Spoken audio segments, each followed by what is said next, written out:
Napoleon, the man who tried to reshape Europe, literally. Let's see how well that turned out, with extra chaos. Soldier, bring me those bottles immediately. Why are you giving orders? Disobeying me? Every legend has a beginning, and Napoleon's started in a tiny room in Corsica with a baby already giving orders. We take the next street? He grew fast. At military school, Napoleon wasn't the tallest, but he was already planning how to command those who were. Stop running around. Get in line. Now. History. I already know it. I'll write it myself. Now, hurry up and learn mathematics and geometry. France was boiling. A starving people rose against a kingdom that had forgotten them. Heads rolled, thrones trembled, and from this chaos, a new world began to take shape.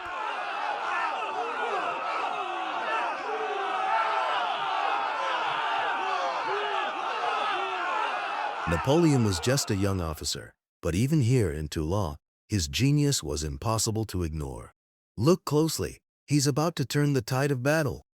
There's no way we're getting out of this alive. All right, boys, follow my lead, and try not to get yourselves blown up. See this hill? That's where we'll turn the tables. Follow closely.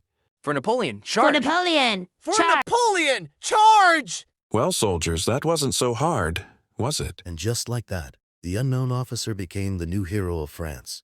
One victory in Toulon, and suddenly everyone knew the name Napoleon. Then came Italy, where Napoleon turned a starving, exhausted army into a marching legend. He didn't just win battles, he collected them like trophies. Soldiers, look around you. Hunger, mud, broken boots, and yet you're still standing. Today, Italy will remember your names. Now march, and let's show them how legends are made. After the victories in Italy, Napoleon returned to Paris a national hero. Crowds filled the streets, cheering the young general, who had turned disasters into triumphs. Newspapers praised him, and France realized it had found its newest rising star. France was chaotic again, so Napoleon fixed it the traditional way, with a coup.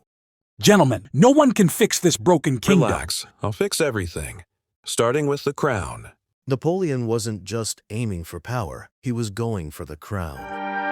It is my duty to crown you No Emperor. need, Your Holiness. I prefer doing it myself. Napoleon wasn't just a ruler, he was Europe's unstoppable force. Leading from the front, his presence on the battlefield became a symbol of power. His brilliant tactics weren't just plans, they were commands of fate.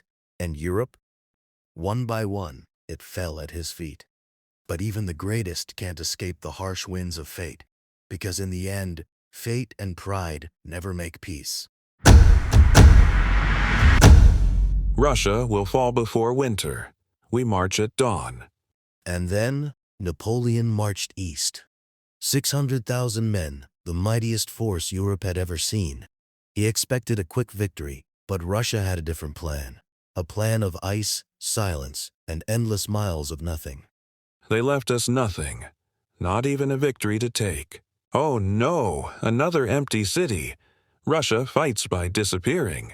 Sir, everything is frozen. Even my plans. Napoleon faced his greatest enemy not on the battlefield, but in the ruthless cold of Russia. Napoleon's empire crumbled under the weight of defeat.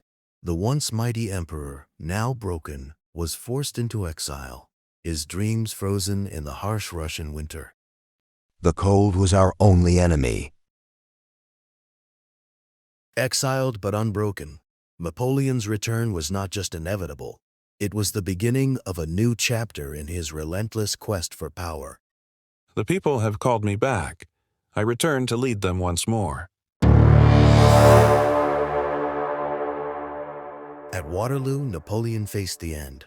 The battlefield roared with cannon and cries, yet even his genius could not turn the tide. The emperor fell, and with him, the dream of an empire that once shook Europe.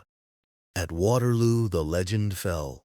Napoleon, once the ruler of Europe, now a prisoner of fate. Wait, you forgot to like and subscribe.